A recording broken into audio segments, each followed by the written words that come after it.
no puedes hablar con ellos.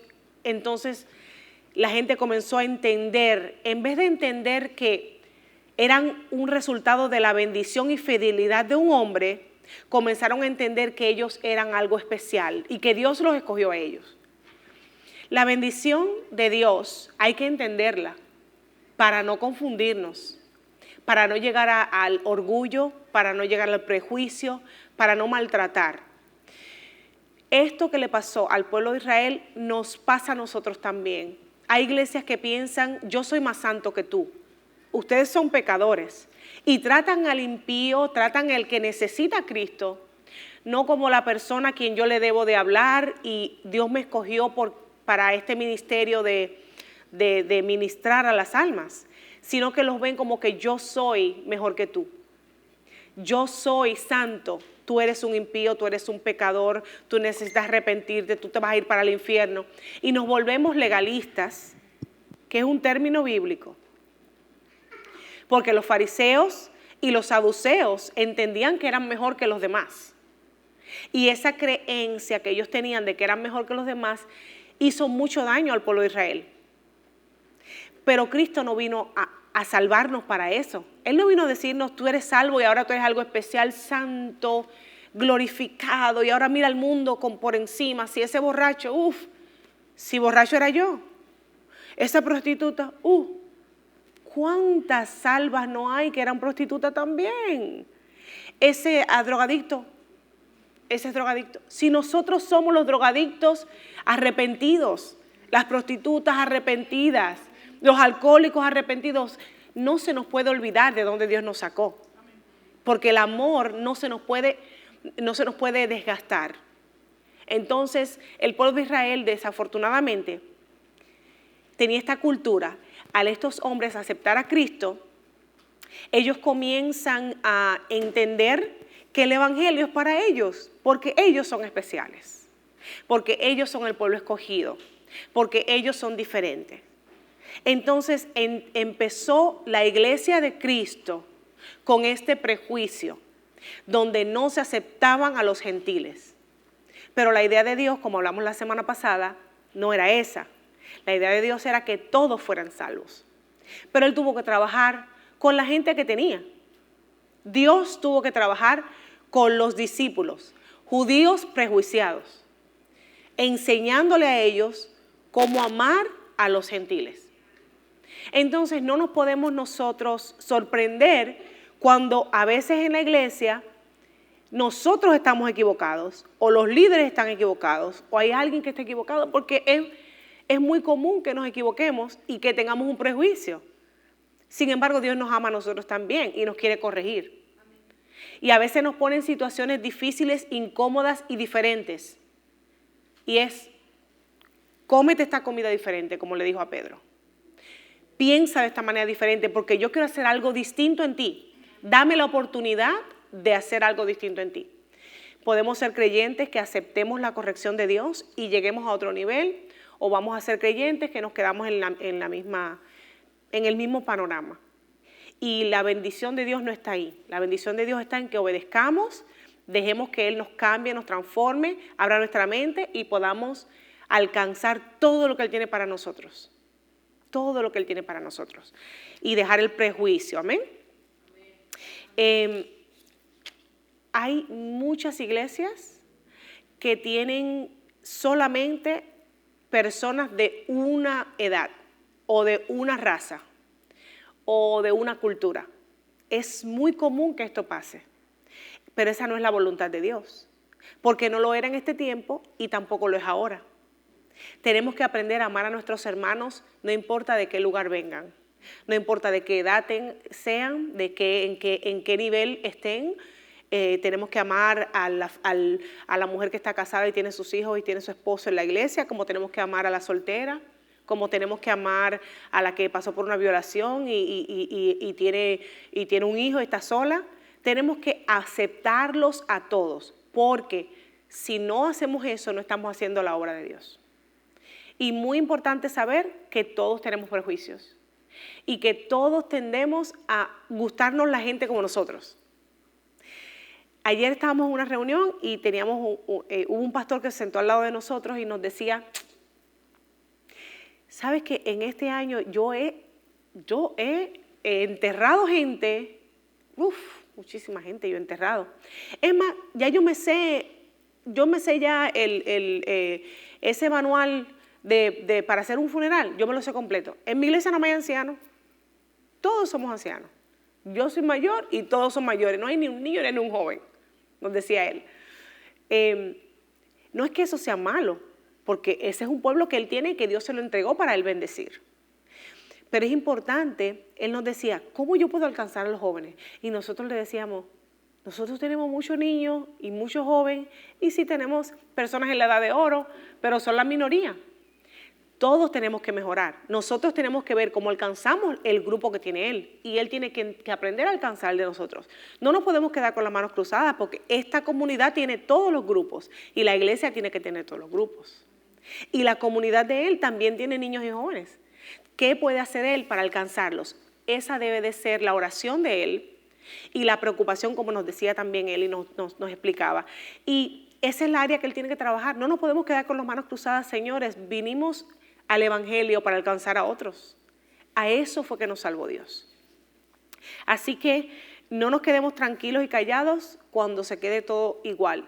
Es importante alcanzar a otras culturas, alcanzar a otros grupos. Que la iglesia sea diversa, con todo. Así que vamos a comenzar a mirar las situaciones que tenía la iglesia primitiva, que como saben comenzó en Jerusalén y se estaba expandiendo a diferentes lugares. Nuevamente Dios se les reveló y lo que quería era que ellos entendieran que la salvación es para todos. Y fue difícil para ellos. Porque después de que Pedro les predica, como hablamos la semana pasada, a los gentiles, él tenía que entonces ahora estar remando en contra de la corriente porque no los querían aceptar en la iglesia. Y entonces ahora vamos a aprender, hoy vamos a estudiar que después de que los aceptaron, no querían que trabajaran como líderes. Tenían un grupo de líderes que eran judíos. También se repite eso en nuestras iglesias. Yo he visto sin número de concilios que todos los miembros del concilio son de un solo país, pero tienen miles y miles de iglesias por todo el mundo. Sin embargo, el concilio tiene un solo país representado. ¿Pero por qué? ¿Por qué tienen que ser todos dominicanos? ¿Por qué tienen que ser todos puertorriqueños? Si tenemos miles y miles de personas en la iglesia. ¿Por qué en el grupo de líderes no pueden haber toda la diversidad? ¿Por qué no? ¿Por qué no de Salvador, de Honduras, de Colombia? De todo lo que hay en la iglesia debe de estar representado en el liderazgo. Si como pastores no corregimos este problema, vamos a darnos cuenta que la iglesia va a menguar, porque la voluntad de Dios es que haya diversidad. Y cuando hacemos su voluntad, cuando ponemos todas las cosas en su lugar, vemos la bendición en todo, en las finanzas, en el grupo de líderes, vemos el crecimiento en cada área, en los niños, en los jóvenes, en los adultos. Y eso lo vamos a ver nuevamente en el día de hoy, considerando la situación de la iglesia primitiva.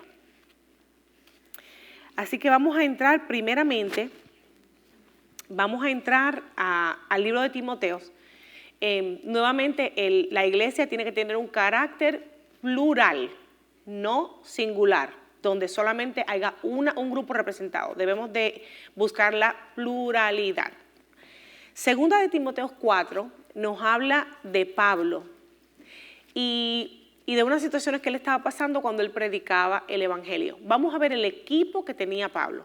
Y yo quiero que ustedes poquito a poquito miren conmigo estos versículos. Vamos a leer del 9 al 15. Amén. Haz todo lo posible por venir a verme cuanto antes, pues Demas, por amor a este mundo, me ha abandonado y se ha ido a Tesalónica. Crescente se ha ido a Galacia y Tito a Dalmacia. Solo Lucas está conmigo. Recoge a Marcos y tráelo contigo, porque me es de ayuda en mi ministerio. A Tíquico lo mandé a Éfeso. Cuando vengas, trae la capa que dejé en Troas, en casa de Carpo. Trae también los libros, especialmente los pergaminos. Alejandro el herrero me ha hecho mucho daño. El Señor le dará su merecido. Tú también cuídate de él porque se opuso tenazmente a nuestro mensaje. Mire cuántas cosas importantes dice Pablo aquí. Y nosotros sabemos el tipo de hombre que era Pablo. O sea, Pablo escribió todas las epístolas. O sea, era un hombre increíble, escritor, un hombre de Dios, un hombre usado con poder. Muy trabajador, trabajaba arduamente en la obra. Hay otras epístolas donde él escribe y dice, yo no me gano el pan de balde, o sea, yo trabajo físicamente y también predico el evangelio. Si nosotros nos leemos aquí detenidamente en el versículo 9, él está diciendo que le está diciendo a Timoteo. Él está escribiendo esta carta a Timoteo, sabe que él lo dejó a Timoteo como pastor. Y él le está escribiendo, él le está diciendo sus problemas. Él se está abriendo con Timoteo y diciéndole a las luchas que le está teniendo. Y le está dando diferentes órdenes para que lo ayude. Y lo primero que le dice es, Demas me dejó. Y se fue al mundo. Y se fue al mundo. Entonces, Pablo tenía gente en su equipo de trabajo que se fueron para la calle, para el mundo. Imagínese usted. Y como yo les he dicho antes, Jesús tenía a Judas en el grupo, que era ladrón y lo entregó.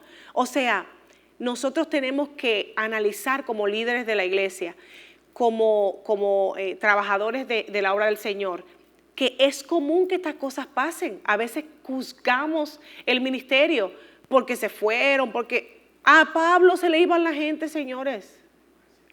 Uno de los escritores más grandes de la Biblia. Se le fue Demas al mundo.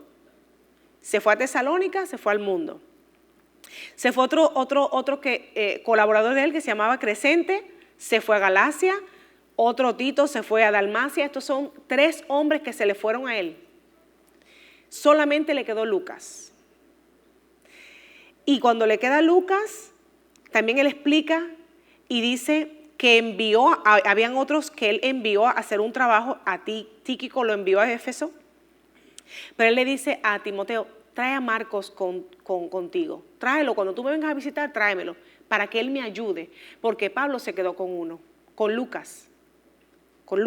Si usted me está escuchando o no, nos está sintonizando y se ha quedado con uno, usted no es el único que se ha quedado con uno o con 2. No deje de hacer el trabajo, siga perseverando, que la bendición de Dios está en la perseverancia. Amén. Y seguimos leyendo y entonces él le dice unas cuantas cosas sobre una capa que él tenía porque iba a llegar el invierno y él parece que había dejado la capa de él en otra ciudad. Y le dice a Timoteo que se la traiga. Porque Timoteo era pastor, pero Pablo lo había puesto como pastor. Pero él era su amigo, él trabajaba con él mano a mano, él le amaba a Pablo. Y hay veces, nosotros tenemos personas en la iglesia que se ocupan de que nosotros comamos, porque cuando nos ven que lo que hacemos es trabaja, nos traen café, después ven y siguen, nos traen un sándwich, porque se ocupan de que uno no se muera en el trabajo del Señor. Si usted tiene personas así, ámeles, cuídeles, porque no parecen muchas. Así. No son muchos que se ocupan de que el pastor tenga agua en el altar. No son muchos que se ocupan de eso. Y es importante, porque este hombre de Dios necesitaba esto. Necesitaba ese apoyo. Y dejó unos libros en un lugar, necesitaba sus libros y los mandó a buscar también.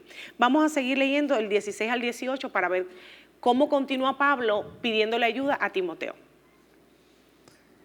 En mi primera defensa nadie me respaldó, sino que todos me abandonaron, que no les sea tomado en cuenta. Pero el Señor estuvo a mi lado y me dio fuerzas para que por medio de mí se llevara a cabo la predicación del mensaje y lo oyeran todos los paganos. Y fui librado de la boca del león. El Señor me librará de todo mal y me preservará para su reino celestial. A Él sea la gloria por los siglos de los siglos. Amén. En el versículo 15, algo muy importante, que él menciona a un tal Alejandro, que era un herrero, era una persona de la comunidad que trabajaba en la comunidad. Y este Alejandro le hizo la vida imposible a Pablo. Él está alertando a Timoteo y le dice, ten cuidado con ese hombre, porque ese hombre está en contra de la fe. Importante escuchar, ¿verdad? Y ver cómo, siendo Pablo quien era, y todavía tenía muchas personas en contra de él y del ministerio. Y él alerta a Timoteo y le dice, ten cuidado, me hizo la vida imposible. También él explica que Según esta carta, Pablo había sido como llevado a tribunales, por lo mismo por predicar el evangelio, pero habían personas en contra del ministerio que estaban diciendo que él lo que estaba haciendo era armando grupos para estar en contra del gobierno. Lo tenían como que él estaba haciendo un boicot, como decimos nosotros, boicoteando el gobierno. Entonces lo ponían en esa luz, era un falso testimonio, pero era para impedir que él continuara predicando el evangelio. Pablo dice que él tuvo que ir a tribunales y defenderse solo, que nadie fue con él, que nadie estuvo con él. Nuevamente, este es un hombre que está explicando su dolor en el ministerio y es un hombre de Dios y es un hombre de poder y con el Espíritu Santo. Él continúa explicando y dice, pero el Señor fue mi defensor. El Señor estuvo a mi lado, me dio fuerzas para que se cumpliera en mí la predicación y todas las naciones lo oyeran. Así fui librado de la boca del león. O sea que él fue, lo encontraron exento de todos los cargos. Pudo salir y fue Dios quien le representó. Y en el 18 dice, y el Señor me librará de toda obra mala y me preservará para su reino celestial. A Él sea la gloria por los siglos de los siglos. Tenemos que acordarnos que al final del día Dios es nuestro Salvador. Él es nuestro defensor. Nadie nos va a defender como el Señor. Él nos entiende, Él conoce nuestra situación y Él nos va a librar del mal. A veces nos ofuscamos, nos preocupamos porque no sabemos lo que va a traer mañana, no sabemos con tantas cosas que están pasando en el mundo, pero ahora es que se va a saber si usted está en las manos de Dios o no, si usted confía en Él o no. Ahora es que lo vamos a saber. Ahora es que vamos a saber que Él es nuestro defensor, que Él es nuestro protector. Amén.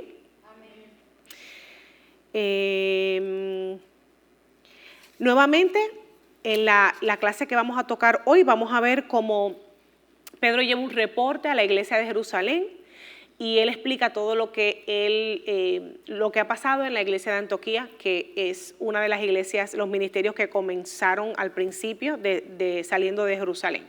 El texto áureo dice de la siguiente manera: y se congregaron allí todo un año con la iglesia y enseñaron a mucha gente. A los discípulos se les llamó cristianos por primera vez en Antioquía. Este versículo lo vamos a explicar un poquito más adelante y vamos a ver cómo llegamos a esa situación en particular.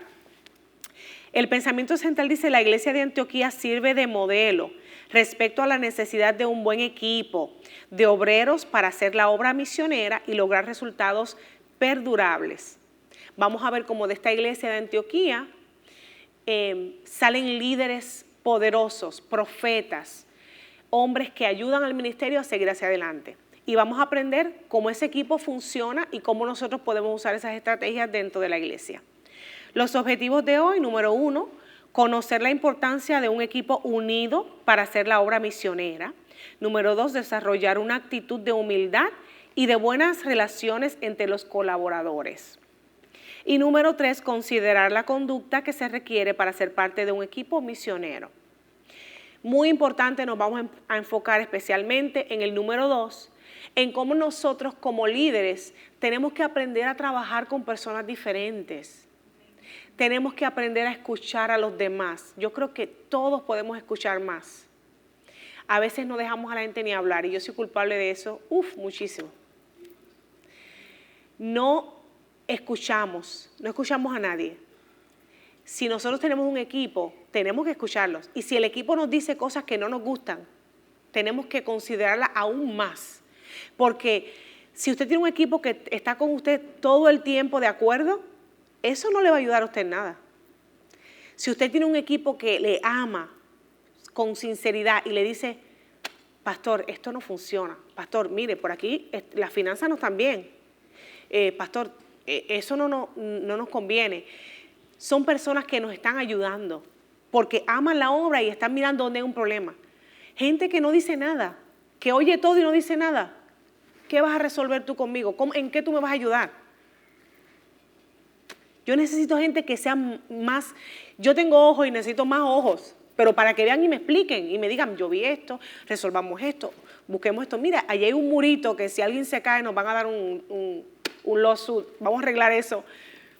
Usted está en esta iglesia para usted colaborar. Y los líderes tenemos que escuchar a los demás. Si usted trabaja con damas, escucha a las damas. Vea las necesidades y escuchando vamos a poder entender cuál es la condición, ¿verdad? Igual que los caballeros, los jóvenes, los niños, etc. Importantísimo escuchar para poder saber cuál es la necesidad de la iglesia. Y para poder trabajar y tener buena relación. Otra cosita que es muy importante, lo vimos en los discípulos y lo vemos hoy en día en toda la gente. Todo el mundo tiene una personalidad diferente. Partimos con que amamos a Dios todos y partimos del punto de que nos vamos a tratar con amor y respeto. Pero créame, todos tenemos personalidades diferentes. Unos que son mis favoritos hablan poquito, no dicen mucho, bajito, calmado, chévere. Otros somos bien caribeños y somos súper bullosos, ruidosos. O sea, cuando nosotros llegamos a un sitio se sabe desde lejos se oye. Tenemos diferentes personalidades, pero en cada una de esas personas que son diferentes hay un talento y una bendición de Dios. Y tenemos que trabajar con todos. Tenemos que trabajar con el ruidoso, que dice demasiado. Tenemos que trabajar con el bien calladito, que dice poco. Y hay que decirle, ¿qué más tú piensas? ¿Qué más tú opinas? No, pero dime, ¿cómo hacemos? Que hay que sacarle las palabras, con ese hay que trabajar. Hay que trabajar con todos. Y para hacer una iglesia efectiva tenemos que estar dispuestos a tener buenas relaciones con todos. Y para eso hay que tener paciencia. Porque hay personas que nos sacan de los cajones, pero todavía siguen siendo nuestros hermanos y parte de nuestro equipo. Y cuando nosotros lo tratamos de comprender, nos damos cuenta que ellos aman a Dios. Y que en su dificultad, como quiera, ellos están dispuestos a trabajar en la obra. Y no es fácil encontrar líderes. Es muy difícil encontrar líderes, personas que quieran hacer el trabajo. Esto es voluntario. Esto no es con un sueldo. Y si usted tiene personas que, aunque sean, mi pastor decía, rosca izquierda. Usted sabe que los tornillos siempre van a la derecha. Siempre a la derecha se cierran, a la izquierda se abren, qué sé yo, una de esas dos. Él decía que habían unas que era al revés que había que ir con ellas, que eran difíciles, que no eran ovejas, que eran cabras. Y él decía, esos cabros me hacen la vida imposible, y no dan leche, y no dan lana, y lo que dan es lucha. Y están en el redil y se quedan, porque los malos se quedan, los buenos son los que se van. No, que va. Pero él decía sí, y en realidad tenemos que trabajar con todos. Y con amor, porque Dios nos llamó a que se salven todos. Y nos llamó a que ocurra el milagro de que esa cabra se convierta en una oveja. Ese milagro nada más lo puede hacer Dios, pero Él lo puede hacer, para Él no hay nada imposible. Amén. Así que vamos a comenzar con los versículos que nos recomienda el escritor, ¿verdad? Y vamos a comenzar con los versículos en Hechos 11. Estamos en el capítulo 11 de Hechos, del versículo 19 al 21. La iglesia en Antioquía. Los que se habían dispersado a causa de la persecución que se desató por el caso de Esteban llegaron hasta Fenicia, Chipre y Antioquía, sin anunciar a nadie el mensaje excepto a los judíos. Vamos a parar aquí un minuto, Omar. Esto es muy importante. De la iglesia de Jerusalén se formó la primera iglesia y de ahí salieron líderes a predicar el evangelio a todas partes. Acuérdense que hablamos la semana pasada que después de que salieron de Jerusalén, Pedro tuvo esta visión, donde Dios le dice que Él quiere que Él le predique al pueblo gentil, por medio del lienzo, con todos los animales impuros que hablamos la semana pasada. Él recibe esta palabra, pero eso no quiere decir que todos los creyentes de Jerusalén tenían la misma visión. No, fue solamente Pedro que recibió esa visión y que entendió que había que predicarle a los gentiles. Todavía había una iglesia llena de gente en Jerusalén, judíos, tradicionales, santos, benditos, una nación especial, que pensaban que Cristo nada más vino a salvarlo a ellos. Con esa iglesia estaba trabajando Pedro, tratando de convencerlos a todos de que Dios me dijo a mí que hay que predicarle a los gentiles, a los griegos, a los de otros países, cuando ellos pensaban que eran la corona de la creación. y que Jesús vino a salvarlo a ellos. Por eso Jesús es judío, porque Él vino a mí, para donde mí, y murió por mí. Era difícil trabajar ahí, pero para Dios no hay nada imposible. Y Dios nunca nos da un trabajito fácil. Ojalá todos nosotros. Lo único fácil que hubo aquí en la tierra fue lo que le pasó a Adán y Eva, que lo pusieron en el perfecto lugar, sin cocinar, sin lavar, sin limpiar, sin nada. Todo fácil. Todo fácil. Le dio comida, le dio frutos, le dio la temperatura perfecta. No había que ponerse ropa, no había que lavar ropa. No había que ponerse zapatos, no había que comprar zapatos. Eso hubiera sido malo, eso fue malo, eso fue una mala idea. Pero era perfecto, 4 ríos, uno en cada lado. Mira, aquí tomamos agua hoy, aquí nos bañamos mañana. Chévere.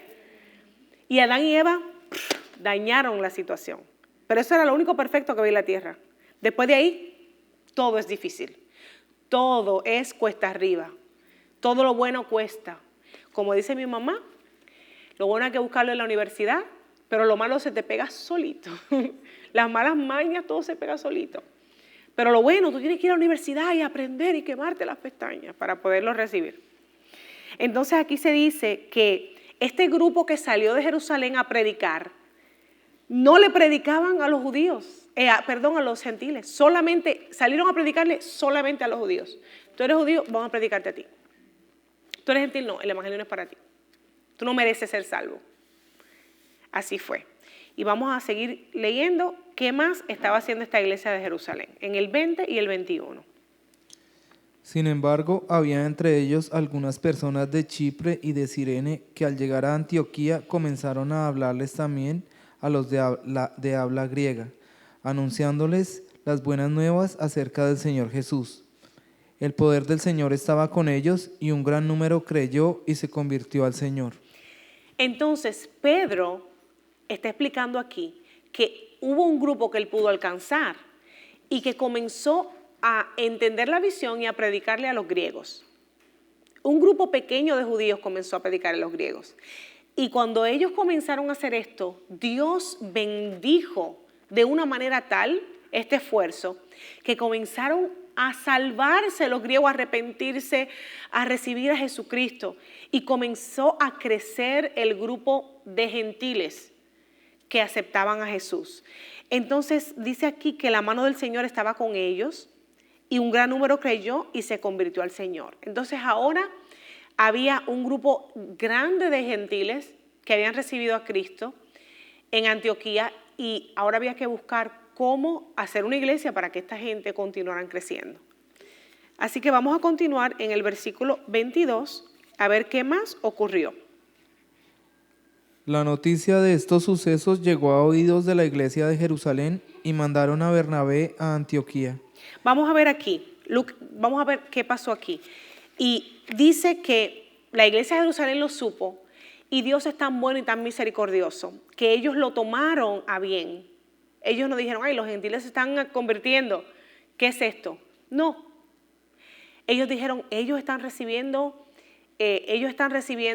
la palabra y están aceptando, Dios está haciendo algo aquí. Entonces cogieron a uno de sus líderes, a Bernabé, y decidieron enviarlo como misionero a trabajar con estos gentiles que se habían arrepentido porque era un grupo inmenso de gente. Mire el orden de la iglesia en Jerusalén. Ellos miran la necesidad, envían líderes, los líderes comienzan a predicar el evangelio, ellos escuchan que están la gente aceptando a Cristo, rápidamente envían a otro líder, pero a un hombre veterano, porque Bernabé era un hombre que tenía tiempo ya de haber conocido a Jesús. Tenía tiempo en el ministerio. Entonces ellos lo envían para que él pueda pastorear, para que él pueda organizar a este pueblo. Y no nos podemos molestar cuando en la iglesia hay líderes de diferentes categorías. Hay líderes que hacen un trabajo y lo hacen muy bien, pero hay líderes que son líderes veteranos, que tienen la habilidad de resolver problemas grandes. Y por eso es que a veces no es que uno quiera mandar a la misma persona, es que uno sabe que si uno pone a esa persona en ese problema, esa persona lo va a resolver. Entonces no es un favoritismo, el asunto es del talento que tiene cada cual. Yo no puedo poner a Willy y a Matthew y a Coco, bueno, quizás a Coco, a cantar. Y entonces a Valerie y ponerla a tocar la batería. Y a Yendi la guitarra. No, o sea, hay cosas que no se deben de hacer. Y son buenos líderes, pero no, tienen que estar en el agua apropiada para ellos poder nadar bien. Hay unos que no están preparados para estar en el mar sueltos allí, sobrevive. No pueden. Hay unos que necesitan un río, hay unos que necesitan una fuente de agua, hay unos que necesitan una botellita de agua. Entonces hay que llevarlo al paso. Entonces en la iglesia no se sientan mal cuando el pastor utilice ciertos líderes para algo específico, porque él sabe. Dios le da la revelación, voy a poner a estos a hacer este trabajo. Voy a poner a aquellos a hacer este trabajo. A veces el pastor sale con unas cosas que uno se pregunta. A mí me pasa todo el tiempo. O sea, yo me cuestiono constantemente las decisiones que toma mi esposo. Constantemente. Yo las cuestiono. Y yo le pido a Dios sabiduría y yo ayuno y yo oro. Y a veces digo, Señor, yo no lo entiendo. Yo sé que tú lo entiendes, pero yo no lo entiendo, la iglesia no lo entiende, nadie lo entiende. Ayúdame, porque si yo no lo entiendo, ¿cómo vamos a alcanzar el éxito? Y a veces después de que pasan 2 o 3 meses, me doy cuenta que lo que él quería hacer era exactamente lo que había que hacer. Y parecía una locura total, pero era lo correcto. Entonces, a veces tenemos que abandonarnos en las manos de Dios y dejar que las cosas sean como son, tranquilo. A ver qué Dios tiene. A ver qué Dios tiene. Entonces, no se preocupe tanto cuando usted vea que, ay, pero ¿por qué es que mandan siempre a ese? Ay, pero ¿por qué es que ella es la única que está al frente? Ay, pero ¿por qué? Tranquilo. Busque la presencia de Dios. Ofrézcase usted para trabajar. Y Dios lo va a ubicar donde lo tenga que ubicar. Pero quizás a usted no le vamos a dar el micrófono. Porque quizás usted no puede cantar. Quizás usted no puede tocar la batería. Quizás usted no puede enseñar a los niños. Pero hay una área en la iglesia que usted puede hacer. Y la va a hacer y cuando la haga, hágala bien. Sigue contando, Omar, que Dios te llamó para que cuentes. Para que cuentes. Dios te llamó para que cuentes. Bueno, vamos a continuar en el versículo 23. Cuando él llegó y vio las evidencias de la gracia de Dios, se alegró y animó a todos a hacerse el firme propósito de permanecer fieles al Señor, pues era un hombre bueno, lleno del Espíritu Santo y de fe. Miren qué lindo esto. Cuando él llegó a Antioquía, él se regocijó tanto de ver cómo la gente había aceptado a Cristo.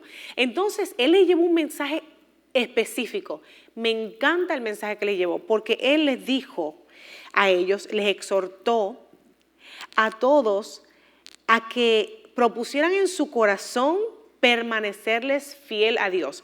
Pero la palabra fiel que él usó tiene una definición en hebreo que yo les quiero leer porque es una palabra súper interesante. En griego es prosmeno. Ser fiel la palabra es prosmeno, pero que esa palabra abarca muchas cosas. No abarca lo que nosotros entendemos solamente por fidelidad. Oiga lo que quiere decir esa definición. Quiere decir, o ese término, quiere decir quedarse más, permanecer en un lugar, con una persona, adherirse, detenerse diligentemente. O sea que él le estaba diciendo, quédense aquí, en este solo lugar, en esta sola iglesia, en este solo ministerio. Permanezcan aquí. Esto es muy importante porque a veces las personas piensan que ser fiel nada más es servirle a Dios. Y todos los años tienen una iglesia diferente. Y uno los mira y dice, ¿cuántos años tú tienes en el evangelio? 10 años. ¿Y en qué iglesia tú estás? Con el pastor Pablo. ¿Y cuántos años usted tiene con Pablo? Ah, no, yo nada más tengo 1 año con Pablo. Y antes de ahí, no, yo he estado con fulano. O sea, uno los mira y dice, pero 10 años de evangelio, 10 iglesias diferentes. ¿Está mal el pastor, el ministerio o tiene un problema tú? En todas las iglesias hay situaciones.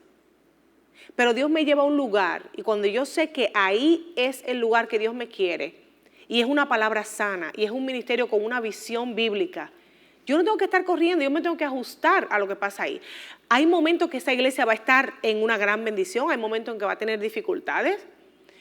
Esto es como que estamos en un barco en la marea. A veces la marea está bajita y a veces la marea está alta, pero nos tenemos que dar en la misma barca. Dios nos llamó a ese ministerio. Es importante hablar de la fidelidad porque es un desastre lo que pasa en la iglesia hoy. Hay personas que ni se quieren congregar, que prefieren estar escuchando mensajes para que nadie lo pastoree. O prefieren ir a un lugar donde ellos se puedan esconder en las masas y nadie le pueda corregir. ¿Cómo usted va a crecer en el evangelio si usted no se deja corregir? ¿Cómo usted va a crecer en el evangelio si usted todos los años tiene una iglesia diferente? ¿Cómo usted va a cambiar si el pastor lo acaba de conocer y ya usted se va para donde otro? Analice su situación. El ministerio no es que está mal, usted necesita arrepentirse. Porque aquí le dice Bernabé a la gente, quédense en un solo lugar, quédense en una sola iglesia. Y Dios no nos llama a estar brincando de lugar en lugar. Si usted se mudó de Alaska, pues venga a esta iglesia, porque se mudó de Alaska, no va a seguir yendo a la iglesia en Alaska. Pero no me diga el año que viene que usted va para otro sitio y el otro para otro sitio. Eso no es de Dios. Eso no es de Dios. Y lo que la gente anda buscando es un pastor que se le acomode a ellos.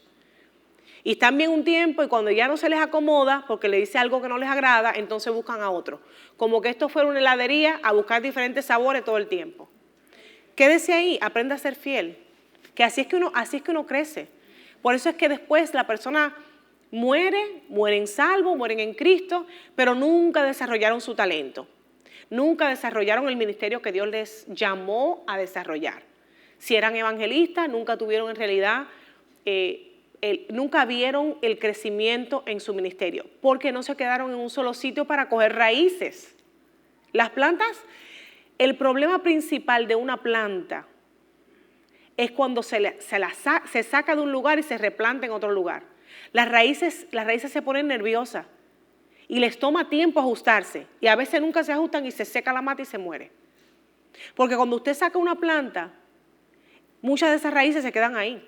Se dañan, muchas de esas raíces se secan. Usted está sacando una planta de un lugar donde ya es su medio ambiente, su hábitat, para plantarla en otro lugar. Entonces, el ser humano está para estar en un solo ministerio, no está para estar corriendo, a menos que usted se mude, etc. Ore al Señor para que le revele, pero esa brincadera no es de Dios. Totalmente no es de Dios, y si me quieren poner mensaje y mandarme al infierno, mándeme. Ya yo me curé de todo eso. Yo no estoy como Yesenia Den quejándose. Yo que hagan lo que quieran. Yo sigo predicando. Ya. Si no quieren, porque uno no se puede volver loco con la gente. La palabra es la palabra. Bernabé les dice, sean fieles al Señor, quédense en un solo sitio. Nuevamente, la palabra permanecer no es esta palabra que decimos aquí en español, la traducción. Lo que Bernabé le dijo fue prosmenos, que quiere decir quédese en un solo sitio. Sírvale a Dios en un solo lugar. Amén. Dice en el 24 que él era un hombre bueno, que él era un hombre con el Espíritu Santo y con fe, y que Dios lo usó y una gran multitud continuaba agregándose al reino. Vamos a continuar en el versículo 25 y vamos a ver qué hace Bernabé cuando él ve que la iglesia continúa creciendo. Después partió Bernabé para Tarso en busca de Saulo, y cuando lo encontró lo llevó a Antioquía. Durante todo un año se reunieron los dos con la iglesia y enseñaron a mucha gente. Fue en Antioquía donde a los discípulos se les llamó cristianos por primera vez. Mire qué hermoso. Bernabé ve que la iglesia está creciendo, que más gentiles se están añadiendo y judíos también, y él es sabio. Él dice, yo necesito ayuda. Yo necesito ayuda. Y sale a Tarso a buscar a Saulo, que es Pablo, que ya se había convertido. Y que él sabía que era un hombre de fe, un hombre de Dios. Lo busca para que entonces, junto con él, ayudarle a levantar esa iglesia en Antioquía. Y fue una iglesia poderosa. La primera iglesia se formó en Jerusalén, al Cristo resucitar. Y ahora en esta iglesia en Antioquía, con todo lo que les he dicho, así fue que comenzó a crecer la iglesia y a formarse. Bajo Pablo y bajo Bernabé.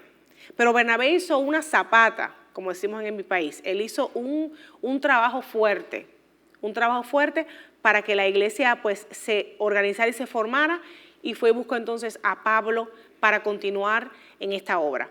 Y porque Dios estaba en el asunto, continuaban creciendo. Entonces continuaban predicando el evangelio a judíos y también a gentiles. Le predicaban el evangelio a todos. Y aquí, en esta iglesia, fue que por primera vez se le llamó cristianos a los seguidores de Cristo. Nunca se les había llamado cristianos. De esta iglesia sale nuestro nombre, cristianos. Del trabajo de Bernabé, de que Pedro recibió esta visión y comenzó a predicarle a los gentiles. Por este trabajo misionero, usted y yo somos salvos y pudimos escuchar del evangelio. Si Pedro no acepta esto, bueno, de alguna otra forma Dios hubiera hecho su voluntad, claro. Pero por este trabajo comenzamos nosotros a ser parte de la iglesia. Y de aquí sale nuestro nombre, seguidores de Cristo. Amén, muy importante, porque imagínense, somos cristianos y tenemos que saber dónde sale el nombre, señores, porque imagínense, ¿verdad? ¿Cómo uno va a ser creyente y cristiano y no sabe dónde salió el nombre? Esta historia usted tiene que sabérsela, aquí en Hechos 11. Continuamos en los versículos 27 y 28.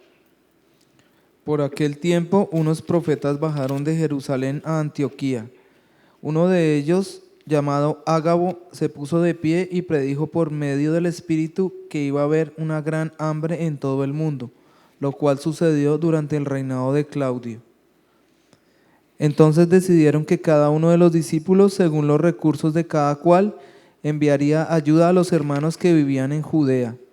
Así lo hicieron, mandando su ofrenda a los ancianos por medio de Bernabé y de Saulo. Mire lo que ocurre aquí, en esta iglesia poderosa, donde se acepta a creyentes de todas partes, donde hay diversidad, donde Pablo y Bernabé continúan bendiciendo a la gente, pastoreando el pueblo. Dice que llegaron unos creyentes y que en medio de ellos había un hombre llamado Ágabo, que era profeta, y Dios le dio una profecía poderosa. En esa profecía, Él le dijo a la iglesia que iba a llegar una hambruna, que iba a venir un tiempo de mucha necesidad y de mucha hambre. Y dice la Biblia que 2 o 3 años después esto ocurrió, cuando estaba reinando Claudio. Ellos fueron alertados por Dios sobre el futuro. Esto pasa mucho en la iglesia, esto pasa mucho en medio de nosotros. Cuando uno está buscando la presencia de Dios, cuando uno está haciendo su voluntad, cuando uno está dejándose guiar por el Espíritu Santo, Dios le habla.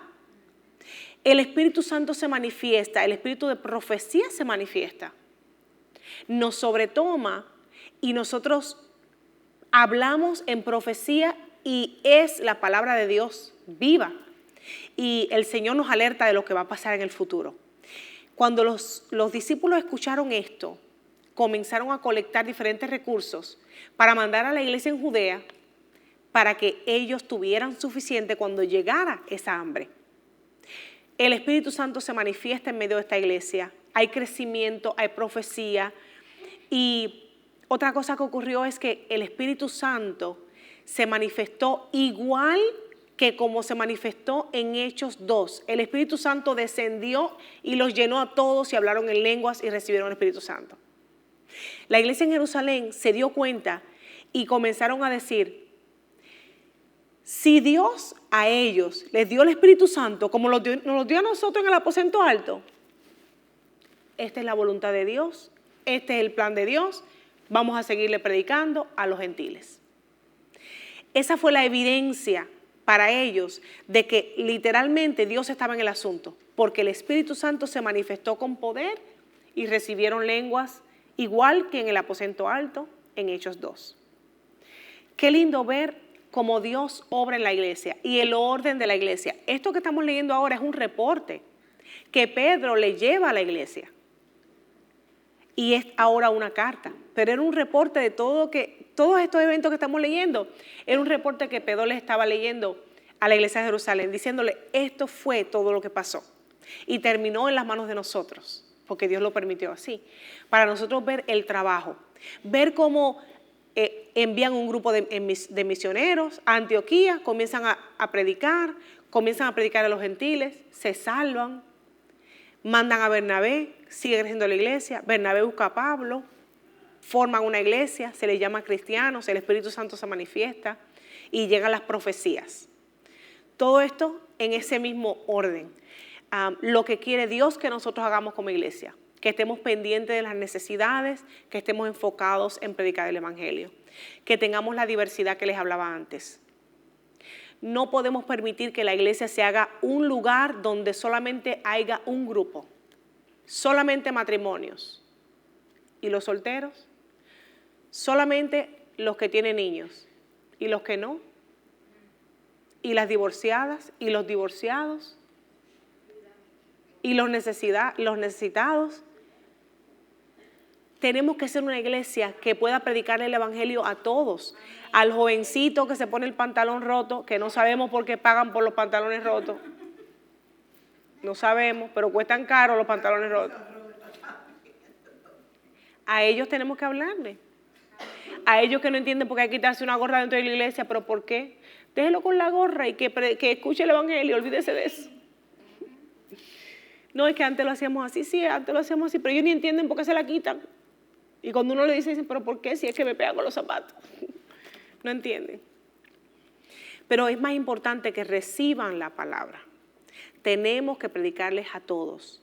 Predicarles a la lesbiana, predicarles al homosexual, con amor, porque Jesús murió por ellos.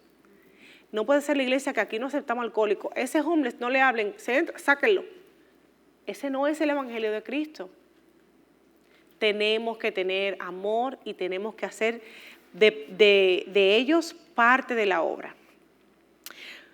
Vamos a leer en Mateo 9 del versículo 37 al 38. Este es el último versículo, los últimos versículos que vamos a leer. Vamos a ver qué dice el libro de Mateo. La cosecha es abundante, pero son pocos los obreros, les dijo a sus discípulos. Pídanle por tanto al Señor de la cosecha que envíe obreros a su campo. Aquí el Señor nos está diciendo que oremos. Él nos está diciendo que oremos. Él nos está diciendo que oremos, que le oremos para que Él envíe más obreros. Pero ¿por qué son pocos los obreros? ¿Por qué? ¿Será porque no buscamos la diversidad de la que estamos hablando? ¿O porque no preparamos un equipo con personas de todas las culturas? ¿Será que mi prejuicio afecta el crecimiento de la iglesia? Por favor, no dejemos que sea así. No le prediquemos a los que son blancos solamente. No le prediquemos a los que son dominicanos solamente. Esa no es la voluntad de Dios. Alcancemos a todos los grupos. Tenemos que tener suficiente amor para el necesitado, para el gay, para la lesbiana. Si nosotros no la podemos abrazar y amarla y decirle, Cristo te ama a ti también, Él murió por ti. Tú eres pecadora, yo también, todos somos pecadores. Acepta a Cristo, Él te quiere perdonar, Él te quiere hacer feliz, Él va a trabajar contigo, Él va a resolver. Dale tu corazón, Él te ama. Muchas veces estas personas lo que necesitan es amor, eso es lo que ellos necesitan. Y si el amor no está en la iglesia, ¿dónde está? Porque Dios es amor y nosotros profesamos que tenemos a Dios. Así que en este día yo les exhorto a que pensemos de otra manera, que dejemos al lado los prejuicios, que le demos oportunidad al Espíritu Santo que haga la obra que Él quiere hacer en nosotros. Amén. Gracias por sintonizar esta programación. Espero que haya sido de bendición para ti y todos aquellos que te rodean. Amigo, si no has confesado a Jesucristo, repite esta oración conmigo. Señor Jesús, te confieso en esta hora como mi Salvador. Creo que moriste en la cruz del Calvario y al tercer día resucitaste. Por eso te pido que me inscriba mi nombre en el libro de la vida. Amén. Si hiciste esta oración en este día, busca una iglesia cercana donde puedas congregarte. De igual forma, te invito a estar con nosotros 5721 Dahlia Drive, 5721 Dahlia Drive, aquí en Orlando, Florida. Así que recibe muchas bendiciones.